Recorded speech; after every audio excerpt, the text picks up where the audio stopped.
কি হানা করার জন্য আমার সন্তানদেরকে শহীদ করছে এখানে? এই রক্ত দিয়েছে কি হানা বলার জন্য? কত বড় বেয়াদব!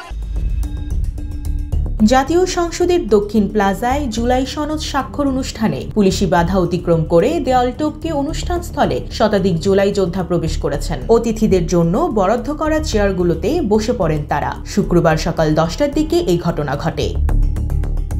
অনুষ্ঠানটি জাতীয় সংসদের দক্ষিণমুখী মঞ্চে বিকাল 4টায় স্বাক্ষর হওয়ার কথা থাকলেও জুলাই যোদ্ধারা আগে থেকেই তাদের বিভিন্ন দাবি উত্থাপন করতে অনুষ্ঠানস্থলে অবস্থান নিয়েছিলেন। তাদের প্রধান দাবিগুলো ছিল জুলাই সনদে জুলাই যোদ্ধাদের স্বীকৃতি নিশ্চিত করতে হবে, জুলাইয়ের শহীদ ও আহতদের মৌলিক অধিকার রক্ষা করতে হবে এবং সুরক্ষা আইনসহ দায়মুক্তি নিশ্চিত করতে হবে। অনুষ্ঠানস্থলে অতিরিক্ত পুলিশ সদস্য মোতায়েন করা হয়েছে। পুলিশ ও ঊর্ধ্বতন কর্মকর্তারা জুলাই যোদ্ধাদের সঙ্গে কথা বলছেন এবং শান্তিপূর্ণভাবে অনুষ্ঠানস্থল ছেড়ে দেওয়ার জন্য অনুরোধ করছেন। জীবন অবাক না করলে কে করবে? 28% মিল্ক ফ্যাটের অবাক করার সাথে ফ্রেশ মিল্ক পাউডার। জীবন অবাক করুক প্রতিদিন। মঞ্চ থেকে মাইকে ঘোষণা দিয়ে জুলাই যোদ্ধাদের শান্ত হওয়ার আহ্বান জানানো হচ্ছে।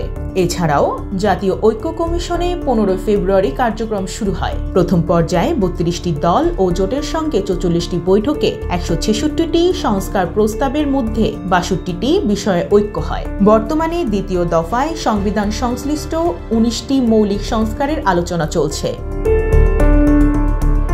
জুলাই সনদে উল্লেখ করা হয়েছে যে সমস্ত সিদ্ধান্ত ঐক্যমতের ভিত্তিতে গৃহীত হয়েছে সেগুলি দ্রুততম সময়ে বাস্তবায়ন করবে অন্তর্বর্তী সরকার। তবে কিছু দল, বিশেষ করে জাতীয় নাগরিক পার্টি, খসড়া বাস্তবায়ন আদেশ প্রকাশের দাবিতে সনদে স্বাক্ষর না করার কথা জানিয়েছে।